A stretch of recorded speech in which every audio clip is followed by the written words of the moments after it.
24 शायद मेरी जब भी आंख खुली तो सबसे पहले मेरी मुलाकात आप लोगों से हुई। वो अखबार का माध्यम हो, सोशल मीडिया का माध्यम हो या कोई और माध्यम हो, फोन का माध्यम। आप मेरी कामयाबी मुझे बताते रहे और मेरे काम को भी जनता के बीच में हमेशा आप लोगों ने ले जाने का काम किया। और मेरा हमेशा प्रयास रहा कि मीडिया के द्वारा जो खबर मुझ तक पहुंची उस पर मैंने चाहे विकास कार्य से संबंधित हो या किसी की व्यक्तिगत समस्या हो, उस पर हमेशा हल करने का प्रयास मैंने हमेशा किया। 2014 में जब मैं सांसद बना तो दंगों के बाद के हालात जनपद के अच्छे नहीं थे। अराजकता का माहौल था, कानून व्यवस्था कहीं दिखाई नहीं देती थी। सड़कों के नाम पर सिर्फ गड्ढे थे इस पूरे जनपद में। समाजवादी पार्टी में हम ब्लैक लिस्टेड थे। बिजली के हालात ये थे कि गांव में 4 से 5 घंटे और शहर में 10 घंटे। उस समय मुजफ्फरनगर की जनता ने मुझे सांसद के रूप में चुना। बड़ी चुनौती थी। मैंने प्रयास किया 10 साल में कि मुजफ्फरनगर के जनता के सुख दुख में हमेशा उनके साथ बना। जब जब मुजफ्फरनगर पर कोई संकट आया मैंने सबसे पहले वहां पहुंचने का प्रयास किया। 3 बड़े संकट मुजफ्फरनगर में 10 सालों में आए। दंगों के बाद खतौली का ट्रेन एक्सीडेंट मेरे आज भी याद है। और आप पूरी रात शायद खतौली में हमने गुजारी और प्रशासन और पुलिस के पहुंचने से पहले आप सब लोग और मैं खतौली के ट्रेन एक्सीडेंट की जगह पर थे। और शायद यही कारण था कि इतना भयानक एक्सीडेंट होने के बावजूद बहुत कम मृत्यु वहां पर हुई। सब व्यवस्थाएं पहले करवाई।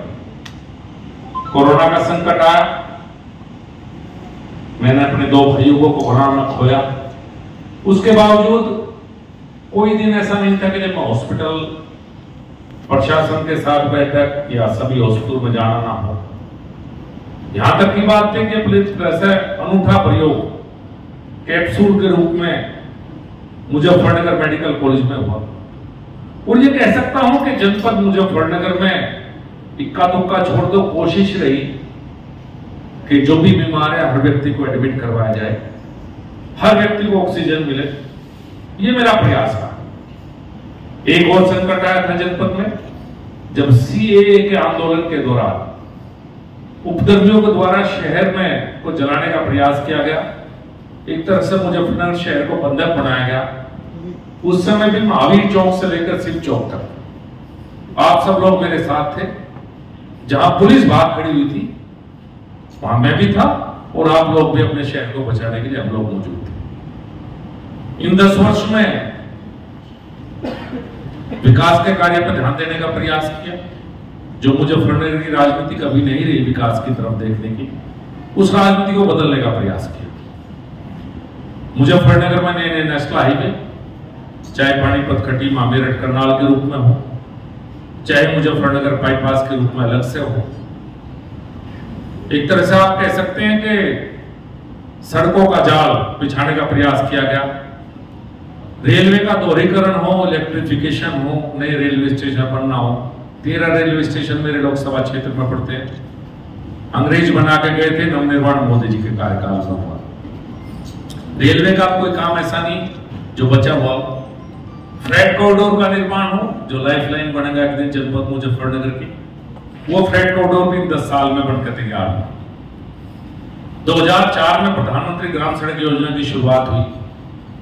4 से 14 10 साल शायद कोई 2 या 3 सड़कें मुजफ्फरनगर में बनी होंगी, इससे ज्यादा नहीं बनी। आप पत्रकार महोदय, आप एक बार हिसाब इतना निकालवा भी लें। लेकिन 14 से 24 शायद ही कोई गांव मेरे लोकसभा क्षेत्र का ऐसा बचा होगा जिसको प्रधानमंत्री ग्राम सड़क योजना से ना जुड़वाया गया। शायद देश का भी रिकॉर्ड हो सकता है कि 10 साल में कितनी प्रधानमंत्री ग्राम सड़क योजना की सड़कें इस 10 साल में बनी। ग्रामीण सड़कों के चौड़ीकरण की बात करेंगे तो मेरे सांसद बनने से पहले 4 या 5 सड़कें थी जो चौड़ीकरण थी। 4-5 सड़कों के बाद आज मुजफ्फरनगर जनपद में शायद ही कोई सी सड़क हो जो चौड़ी हो सकती है और जिसका चौड़ीकरण ना हो पाया। एक अलग तरह का प्रयास हुआ कि जो आवारा पशु हैं उनसे जनपद को छुटकारा दिलाया जाए। काऊ सेंचुरी का निर्माण कार्य हुआ। आज के दिन वहां करीब 4000 बेसहारा पशु उस काऊ सेंचुरी में रह रहे हैं। हैदरपुर वेटलैंड कोई टूरिज्म की जगह नहीं है मुजफ्फरनगर जनपद में, उस पर भी डेवलपमेंट के काम शुरू हुए। कुछ काम पहले हुए थे, कुछ प्रोजेक्ट सैंक्शन हो चुका है, अब कुछ नए काम होंगे। एक बड़ा काम जो मुजफ्फरनगर जनपद में हुआ वो था बिजली के क्षेत्र में। 10 साल में करीब 5000 करोड़ रुपए केंद्र सरकार से आए।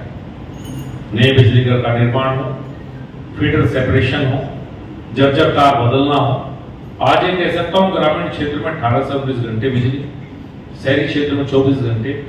बल्कि 2-3 महीने पहले दोबारा हमने प्रयास किया कि जहां जो कमियां हैं, जो बारिश के समय में बिजली भागती है, जो आंधी के समय में बिजली भागती है, उसे दूर करने का प्रयास किया है। रोड में अलग तरह से बनाया है, उसे इंप्लीमेंट भविष्य में करने का प्रयास है। किसानों का जिला है, किसान यहां सबसे महत्वपूर्ण इकाई है। 10 साल में जब जब सरकार में रहते हुए आवश्यकता पड़ी किसान की आवाज उठाने की, प्रोटोकॉल तौर पर अपनी सरकार में भी किसान की बात उठाने का प्रयास किया। यही समाजवादी पार्टी सरकार थी 2017 तक। मुजफ्फरनगर जनपद में किसी किसान को अनुमति नहीं थी अपने चूल्हे लगा पाए। 2017 में सरकार बनी, इस जनपद को डार्क जोन से निकाला गया और अब जितनी भी ट्रेल लग रही है वो इस सरकार में जो नियम बदले हैं उसके माध्यम से लग रही है। 14 से 17 3 साल जब अखिलेश यादव जी की सरकार थी, पूरे प्रयास के बावजूद डार्क जोन से अपने जनपद को निकाल नहीं पाए थे। तितावी शुगर मिल हो, एक ही दिन में रिकॉर्ड है 300 करोड़ का भुगतान, 250 करोड़ का तितावी और 125 करोड़ का मवाना। 300 करोड़ का भुगतान, 2 शुगर मिल पड़ती है मेरे लोकसभा क्षेत्र में, तितावी ग्रुप की। मवाना भी मेरे क्षेत्र के पास है, जाकर गांव मेरे लोकसभा क्षेत्र के। 300 करोड़ का भुगतान एक दिन में हुआ और भारत सरकार के उपक्रम आईपीएल के द्वारा वो शुगर मिल खरीदी गई। एक 2017 के बाद लगातार जिस काम पर मेरा फोकस रहा वो था किसान की जो फ्यूएल के बिल हैं वो किस तरह से कम।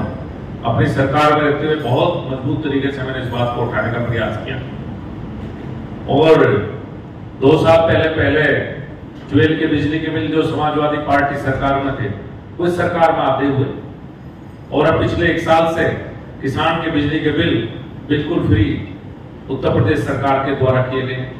तो ऐसे बहुत से काम थे जब जब आवश्यकता पड़ी किसान के साथ खड़ा होने की, तो लगातार मेरा प्रयास रहा कि मैं किसान के साथ खड़ा हूं। 10 साल मौका दिया मुजफ्फरनगर जनपद की जनता ने मुझे काम करने का। मैं सबसे पहले दिल की गहराइयों से अपने लोकसभा क्षेत्र की जनता का धन्यवाद करता हूं।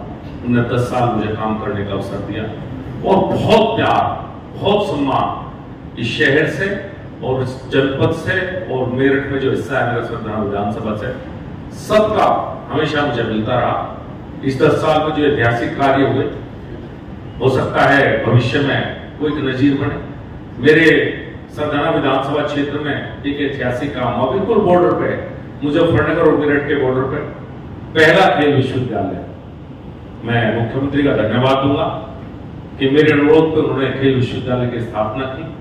वो अलग बात है, बाद में राजनीति की शुरुआत हुई और कुछ ऐसे लोग भी कहने लगे कि हमारा भी रोल था, जिन्हें यूनिवर्सिटी की स्पेलिंग भी शायद उनसे नाती हुए से लोगों ने भी प्रयास किया। लेकिन मैं उनका आभार व्यक्त करूंगा, इतना बड़ा विश्वविद्यालय मेरे लोकसभा क्षेत्र में उन्होंने दिया है। मुजफ्फरनगर जनपद की राजनीति जब मुझे मिली तो एक परिवार का एकाधिकार था। उसी परिवार के विधायक थे, उस परिवार के सांसद थे, उस परिवार का जिला पंचायत अध्यक्ष थे। एक परिवार के चंगुल से निकाल के मुजफ्फरनगर की राजनीति 10 साल विकास की तरफ चली। इस बार फिर मुजफ्फरनगर की जनता ने एक परिवार को जनपद फिर सौंप दिया। उसी परिवार के विधायक हैं और उसी परिवार के सांसद हैं। हम 10 साल बाद घूम का चक्र दोबारा परिवारवाद का है। मैं उम्मीद करूंगा कि जैसा पहले परिवारवाद चला है, इस तरह का परिवारवाद इस बार ना चले, क्योंकि परिवारवाद घातक है देश के लिए। मैं एक बात मानता हूं। अब कुछ ऐसे मुद्दे हैं, मैं आपके माध्यम से लगातार सुनता रहा। नए सांसद चुने गए हैं मुजफ्फरनगर जनपद के, मैं उन्हें चुनाव जीतने के लिए बधाई देता हूं। और मैं उम्मीद करता हूं कि मुजफ्फरनगर की जनता के लिए विकास के कार्य जो कुछ बेहतर है, जो अधूरे, जो मेरे एजेंडे का हिस्सा थे और जो कहीं पाइपलाइन में, मैं उम्मीद करूंगा कि उन पर काम करेंगे। उनमें सबसे पहला काम है आरआरटीएस। आरआरटीएस मेरठ तक आ चुकी है, इस साल शुरू हो जाएगी। उसे मुजफ्फरनगर तक लाने का मेरा प्रयास था। प्रदेश सरकार अपने कंसेंट के सरकार को भेज चुकी है। डीपीआर बनकर तैयार है। प्रेजेंटेशन डीपीआर का लखनऊ और मेरे समक्ष भी हो चुका है।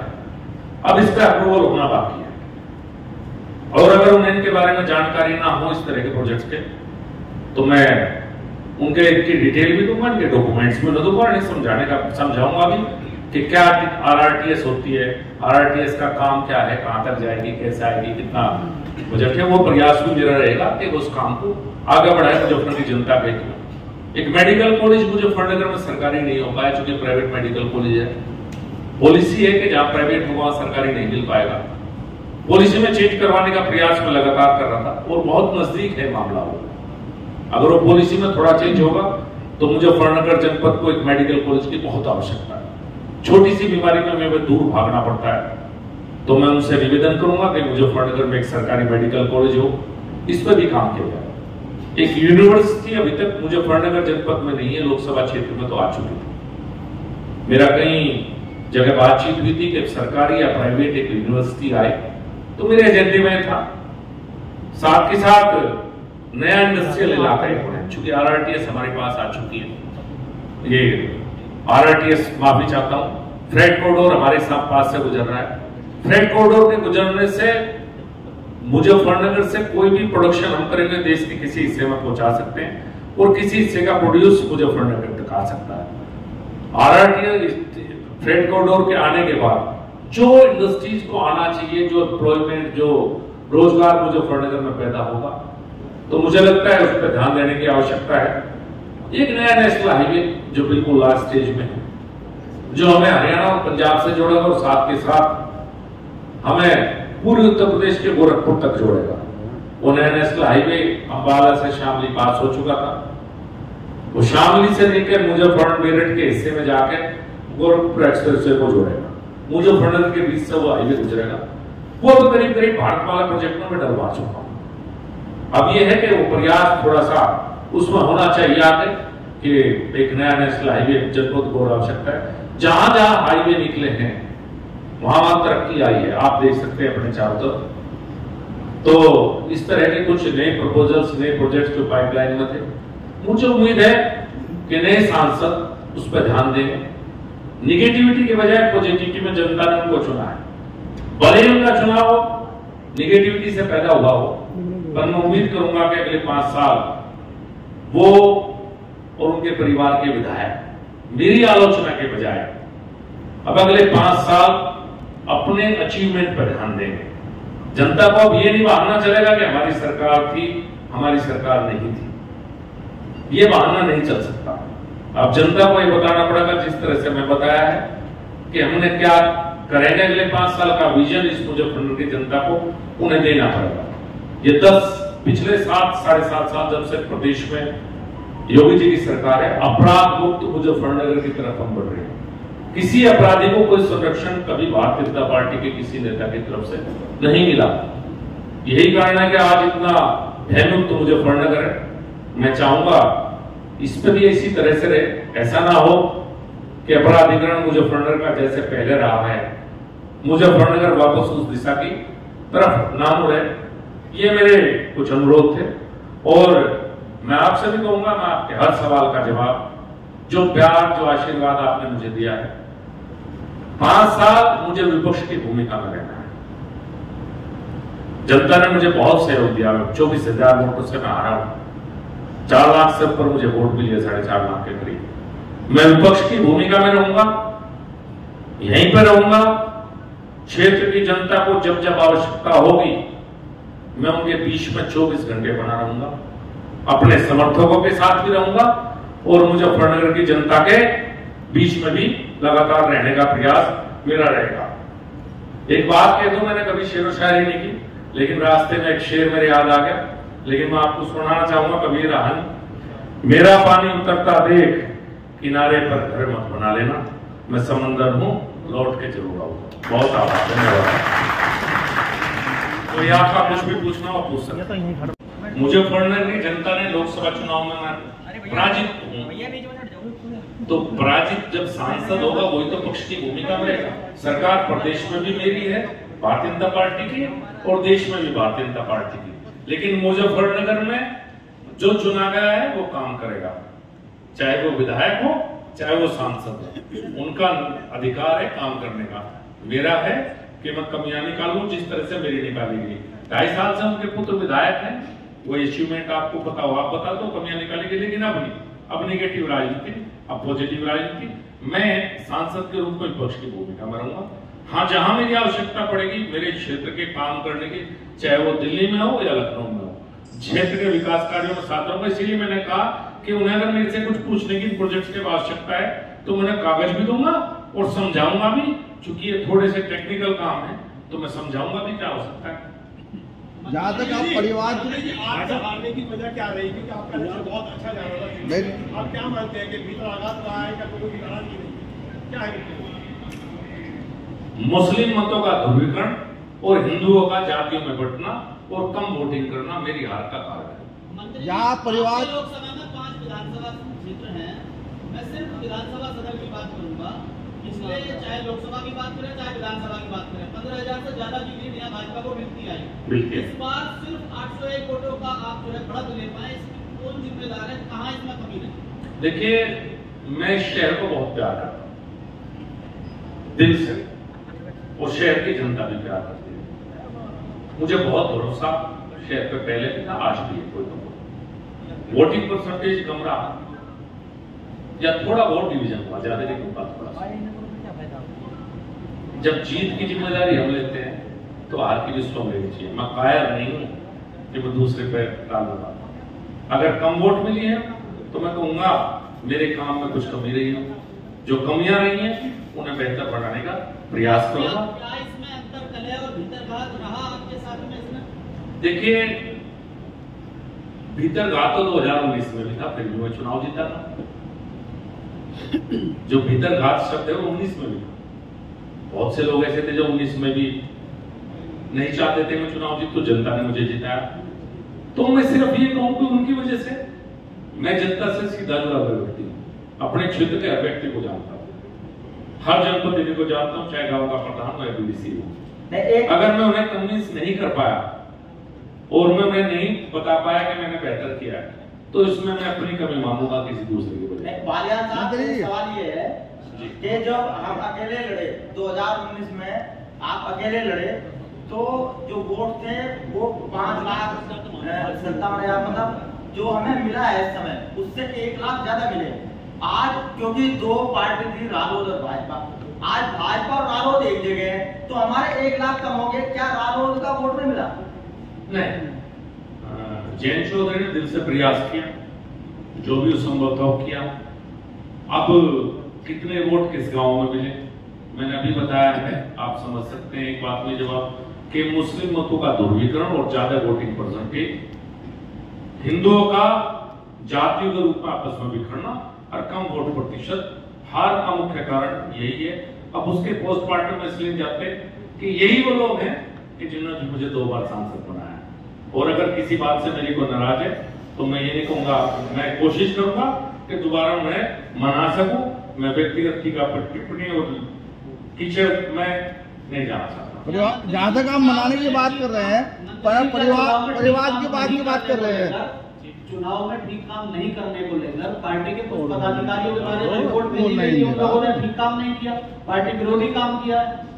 देखिए, ये बात मेरे दोनों अध्यक्ष यहाँ बैठे हुए हैं, डॉक्टर सुधीर सैनी मुजफ्फरनगर के अध्यक्ष हैं और मेरे मेरठ के अध्यक्ष शिव कुमार राणा जी, दोनों अध्यक्ष ये बैठे हुए हैं। किसने काम कम किया? 3 तरह के लोग होते हैं। एक वो होते हैं जो मेहनत से काम करते हैं, एक कार्यकर्ता होता है कि जो किसी बात से व्यक्तिगत रूप से दुष्ट होता है, नाराज होता है, अपने घर बैठ जाता है।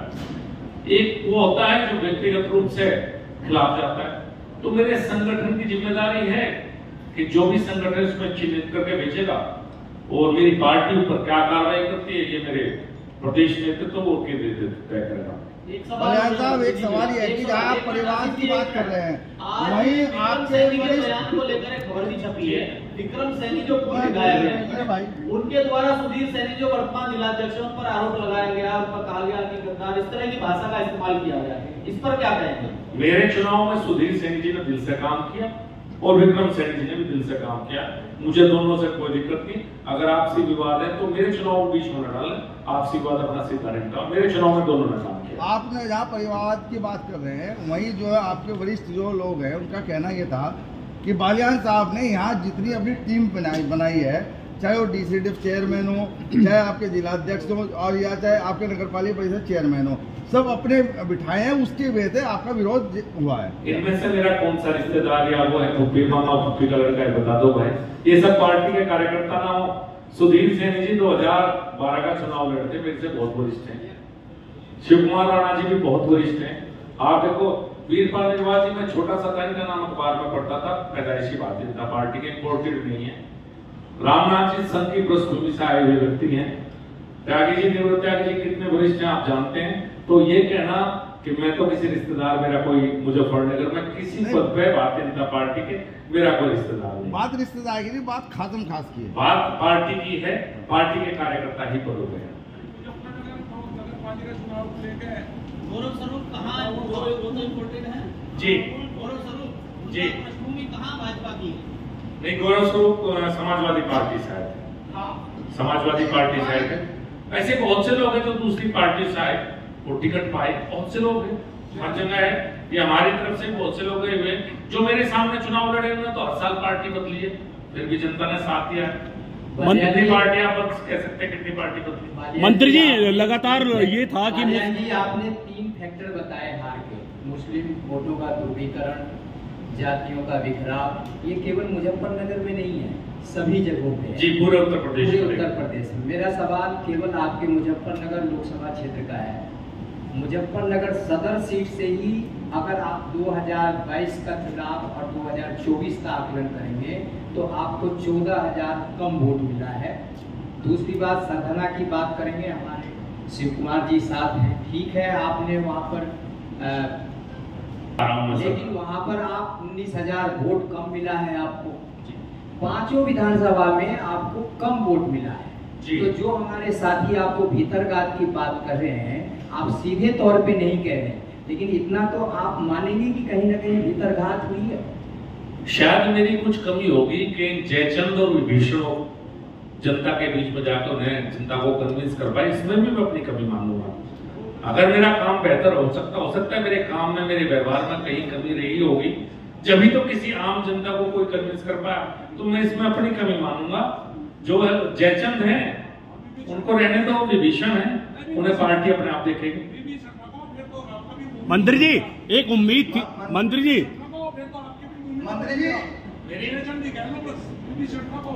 अच्छा चलो जी। मंत्री जी, एक उम्मीद थी लोकसभा चुनाव में आपको कि मुस्लिमों से बड़ी एक अच्छी खासी वोट मिलेगी, 25-30 हजार के करीब, वो चेयरमैन की तरफ से, या आपकी कोशिश जो काम हुआ है वो क्यों नहीं मिल पाई सर?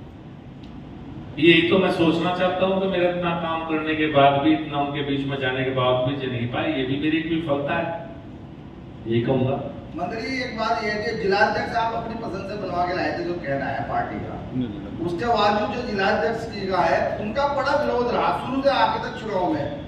मतलब आपकी पार्टी पटी हुई दिखाई दी, जिलाध्यक्ष का विरोधी विरोध रहा हर जगह, क्या कारण रहा है? ये प्रेस कॉन्फ्रेंस मेरी चुनाव की हार के लिए, जिलाध्यक्ष के लिए नहीं है, माफी चाहता हूँ। हार का कारण ये भी तो माना जा रहा है ना कि जिलाध्यक्ष की नागुजारी हुई, उसकी वजह से। जब मैंने एक बात कह दी कि हार का कारण मैं स्वयं खुद हूँ, तो फिर तो बात खत्म हो जानी चाहिए। इसमें मैं किसी पे, मैं उन्हीं पर आरोप नहीं लग रहा जिनके बारे में आप कहवाना चाह रहे हो। वही पार्टी देखेगी कि उनका क्या इलाज किया जाएगा। मैं तो इतना कह सकता हूँ भाई, मेरे चुनाव में जितना, जिस तरह से जिसने काम करा, भविष्य में उतना ही प्रसाद उनको निश्चित रूप से मिलेगा। बालिया जी, एक सवाल, अंतिम सवाल मैं पूछ रहा हूँ। भाजपा रालोद का गठबंधन हुआ, मेरा सवाल ये है कि जो कुर्सी पर, जिस कुर्सी पे मंत्री पद पे आप थे, शायद उसी पद को आपके जयंत चौधरी को मिला है, राज्य स्वतंत्र प्रभार का। क्या आपको नहीं लगता है कि रालोद ने भी आपके साथ कहीं ना कहीं खेल किया इस चुनाव में? देखिए, अगर मैं मंत्री नहीं बना, एक तो वो बने हैं तो उनको बधाई। दूसरी बात, आप इसे मेरे व्यक्तिगत लाभ हानि से मत जोड़िए। अगर 10 साल में से 8.5 साल में केंद्र सरकार में मंत्री रहा हूं तो मैं उपलब्धियों का बखान कर पाया। जो मुजफ्फरनगर के रहने वाले लोग हैं या मुजफ्फरनगर जनपद है, मेरा लोकसभा क्षेत्र है, ये नुकसान हम सबका है। अकेले का मेरा तो एक गाड़ी और बदला जाएगा, लेकिन बहुत से ऐसे काम थे जो मुजफ्फरनगर में मंत्री रहते हुए मैं कर पाया, उसकी भरपाई शायद मुश्किल हो। तो ये मेरे परिवार का, मेरा परिवार जो मुजफ्फरनगर लोकसभा, जब तक राजनीति में हो सारा क्षेत्र परिवार रहता है, तो ये नुकसान मेरे पूरे परिवार का, मेरे लोकसभा क्षेत्र का अगर मैं नहीं बन पाया, इसे मैं किला लाभ हानि से मेरी से मंजूरी है। मंत्री जी, एक सवाल हो रहा है आपसे। खतौली में गुर्जर समाज भी काफी हद तक है, गुर्जर समाज के लोग भी आपके साथ रहते हैं। हमारे इलम सिंह गुर्जर जी से बात हुई तो उन्होंने कहा कि पूरा का पूरा वोट समाजवादी पार्टी में गया है, जबकि आपने काफी मेहनत कर रखी थी। वो क्यों गया आपसे? अब भाई, हारेगी वो सबकी भाभी, विलम सिंह तो सभी वोट ले जाएंगे तो मैं क्या करूँ? खेखड़े गांव में हारेगी वो सबकी भाभी, तो भाई सबकी भाभी है। सारे बड़े बड़े जात समाजवादी पार्टी में तो जातिगत नेता बैठे, सारी ले जाएंगे। पता लगा हमारी ये भी नहीं छोड़ने की जो मिली। तो मैं यही कहूंगा, मुझे सर्व समाज का समर्थन मिला। जो थोड़ी थोड़ी टूट किसी भी समाज में है, उनका ही बना 10 साल भाई में। मंत्री जी, 10 साल में बना। मंत्री जी चुनाव में एक शर्त है झारखंड, क्या उससे नुकसान हुआ है आपको? मुझे नहीं पता। मैं तो एक बात मानता हूं, ये लैंड सबकी है, किसान मजदूर सभी लोग यहाँ रहते हैं, व्यापारी सबकी है। और मैं व्यक्तिगत रूप से मैंने कभी शब्द का प्रयोग मैंने नहीं किया। मैं कह रहा, निर्वाचित सांसद महोदय ने पहली बातचीत में बताया कि जीएसटी चोरी बहुत करा रहे थे आप, तो अब वो सब रोकेंगे, तो ये क्या मामला है? एक तो मैं ये कहना चाहूंगा, इसीलिए मैंने निगेटिव मानसिकता कहा कि पहले दिन मैं जो प्रोजेक्ट बीच में छोड़ कर गया हूं, आप उन पर फोकस कीजिए। अगर चोरी निकलेगी तो वो भी तस्लीस रहे हैं, उनकी भी फैक्ट्रियां हैं थी, पुराना क्यों निकालते हुए साहब? जब हमने चुनाव में भी नहीं निकाला कि किसने क्या क्या चोरी किया, तो थोड़ा सा मुश्किल हो जाएगा। कृपया बड़े हैं, शहर के विकास पर ध्यान दें, व्यापारियों को डराने का प्रयास न करें। ये मोदी जी की, योगी जी की सरकार अभी तक है, और वो पहले अपनी कुछ और उपलब्धि बताएं, उनकी चिट्ठी से बहुत कुछ हो जाएगा, ऐसा मुझे संशय है। मंत्री जी, एक वीडियो आपका खूब वायरल करा गया जो बहुत पहले की थी, रिया बताने वाली। आप पूरे चुनाव में कुछ नहीं बोले, अब क्या कहेंगे उस पर? नहीं, मैं तो यही कहूंगा, सब फैब्रिकेटेड है। मैं ऐसा क्यों बोलूंगा किसी भी? जब कोई भी व्यक्ति सर्व समाज से चुना जाता है, अगर आप पहले मेरे से पूछते तो पहले भी यही करता, आपने मेरे से सवाल पूछते तो मैं यही जवाब देता। किसी शब्द को कहीं से जोड़ना आर्टिफिशियल इंटेलिजेंस की खूबसूरत तकनीक है। एडिट थी वो वीडियो? बिल्कुल एडिट। मंत्री जी, गढ़वाला और बालियान खाल की जब हम बात करते हैं तो उम्मीद यही हो रही थी कि हरेंद्र मलिक चूंकि गढ़वाला खाप से आते हैं, आप बालियान खाप से आते हैं, तो गढ़वाला में उनको वोट ज्यादा मिलना चाहिए था और बालियान में आपको वोट ज्यादा मिलना चाहिए था। लेकिन जो भी परिणाम बता रहे हैं वो शायद कुछ उल्टा हुआ है। गढ़वाला में आपको ठीक ठाक वोट मिला, वो भी पूरी बराबर उनको भी वोट मिला है, लेकिन बालियानों में उनको जितना वोट मिला, क्या ऐसी अपेक्षा थी? नहीं। अगर आप ट्रेंड देखें, गढ़वाला बालियान एक ही ट्रेंड रहा है, करीब करीब कोई ट्रेंड में खाप के स्तर पर ट्रेंड में करनी है। मैंने भी सब गाँव देखे, ट्रेंड उतना ही रहा। जो डिवीजन था वो करीब करीब, चाहे गढ़वाला खाप हो, बालियान खाप हो, इलाहाबाद खाप हो, और खाप हो, अलग अलग है, ट्रेंड करीब करीब हुए, खाप से जुड़ते ऊपर नीचे नहीं हुआ है। चुनाव में जो बालियान खाप के चौधरी है उन्हें किसान उनका आशीर्वाद किसे मिला? आप बेहतर जानते हैं किसे मिला है, सबको जब उन्हें भी शुभकामनाएं। इस बार तो भाई ऐसी स्थिति थी, सभी जातियों के ठेकेदार भी खिलाफ ही थे, सभी लोग थे, सबकी इच्छा, सबका आभार, सबको बधाई। मंत्री जी, राकेश टिकैत ने तो खुल के वीडियो वायरल करी थी कि भाजपा को वोट ना करें। तो मैं उन्हें बधाई दूंगा, वो कामयाब रहे, लेकिन ऊपर कामयाब नहीं हो पाई। मुजफ्फरनगर में सब लोग मिलकर कामयाब रहे। मैं चुनाव हारा हूं, लेकिन मोदी जी देश के प्रधानमंत्री बने। बालियान साहब, अभी आपने अपने कार्य गिनवाए, आपकी सरकार ने इतने काम किए, बहुत से काम किए, आपने राष्ट्रीय राजमार्ग से कई शहरों को जोड़ा, लेकिन इस सब में डिफोरेस्टेशन बहुत हुआ। तो क्या आपने या आपकी सरकार ने फॉरेस्ट ग्रो करने के लिए कोई काम किया है? उसके लिए कुछ नहीं सोचा गया? ये आपने अच्छा सवाल किया, मैं अपनी उपलब्धि आपको बता नहीं पाया। ये जो सारी जमीनें खाली है इसमें मेरा भी योगदान था, जहाँ जंगल लगा है मुजफ्फरनगर में, और जहाँ मैं बात कर रहा था आपको हैदरपुर वेटलैंड जहाँ काम शुरू हुआ है, और शायद हर साल पेड़ लगाए हैं। इस साल भी मैं सांसद नहीं रहा, मैंने तो थोड़े दिन पहले भी फॉरेस्ट विभाग से आचार संहिता में मीटिंग की थी, और मेरा हमेशा एनवायरमेंट को लेकर फोकस रहा है, जो संभव है वो मैं भी करता हूँ। लेकिन डिफरेंस बहुत है कटान में और जितना ग्रो करने में प्रयास नहीं, ऐसा बहुत ज्यादा नहीं है, क्योंकि हमारे जितने नेशनल हाईवे बने हैं, एक तो अभी लगा पानीपत खड़ी में, उस पर फॉरेस्ट जो हमारा नाम से तो बाइट ही कर लिए सब। उसके बाद पूर्व विधायक संदीप सोम ने आपको लेकर कितने की बयान दिया, तो क्या चुनाव को लेकर आप देखते हैं कि उससे काफी नुकसान हुआ, ठाकुर बिरादरी उससे दूर हुई? देखिए, मैंने अभी बताया कि हर समाज में डिवीजन हुआ है सब में, लेकिन यही समाज है राजपूत समाज जिन्हें 2019 में मुझे सांसद बनाने में सबसे बड़ी भूमिका में से अदा की थी। जहां तक बात है मड़करेपुर गांव, उनका धन्यवाद करूंगा, उस गांव ने पथराव भी किया और मुझे जिताया भी। इससे लगता है कि पथराव प्रायोजित था, और जिनकी आप बात कर रहे हैं वो तो समाजवादी पार्टी का चुनाव लड़ाए रहे थे, सबको पता है। अब वो उसमें खुल के लड़ा थे, उसमें कोई दबी छुपी बात तो कही है नहीं कि समाजवादी पार्टी का चुनाव पूरी तरीके से उन्होंने लड़ाया है, इसमें कहीं कोई दो राय नहीं है। मंत्री जी, एक किसान नेता ठाकुर पूरण सिंह भी खुल के सामने आए, बार बार कहते रहे कि आपने अपमान किया, कोई बात थी क्या आपकी उनकी? हाँ, एक अपमान बहुत गलत हुआ था। जब पूरण सिंह जी को कोरोना हुआ था, वो कहीं एडमिट नहीं हो पा रहे थे, उनके बेटे से पूछना कि पूरण सिंह जी को एडमिट करवाना, उनका रोज खबर लेना, ये मेरा काम था। अभी थोड़े दिन पहले पूरण सिंह जी के गाँव में उनकी सिफारिश पे मैंने आदर्श शमशान घाट भी दिया था, तो ठीक है। अब वो क्या करूँ, ये मेरे गलती है, जिसके लिए अच्छा काम करते वो दुश्मन होगा, नहीं अगर काम ही नहीं करोगे तो दुश्मन कहां से होगा। बालियान साहब, आपने जब आपके ऊपर हमला हुआ था कुछ शिखंडी की संज्ञा दी थी कि नहीं लोगों को, इलेक्शन के बाद उनका नाम उजागर करेंगे, तो शिखंडी का नाम उजागर करेंगे क्या? सबको पता है, आपको पता है, शिखंडी वही है जो अंदर रह के आड़ में वो कर रहा था, वही शिखंडी। आप भी समझ गए, मैं भी समझ गए, उसी शिखंडी ने समाजवादी पार्टी को चुनाव लड़वाया। आप अच्छी तरह देख सकते हैं कि सोशल मीडिया के हमारे बहुत से होता है खड़े। अगर एक पूरे उत्तर प्रदेश में सब जगह के अंदर सर्वे डाला तो सब जगह समाजवादी पार्टी जीती थी। नहीं जी, सब जगह जीती। 36 सीट हम भी जीते हैं साहब, 36 सीट हम भी जीते हैं। ये 36 पर भी हो रहा है।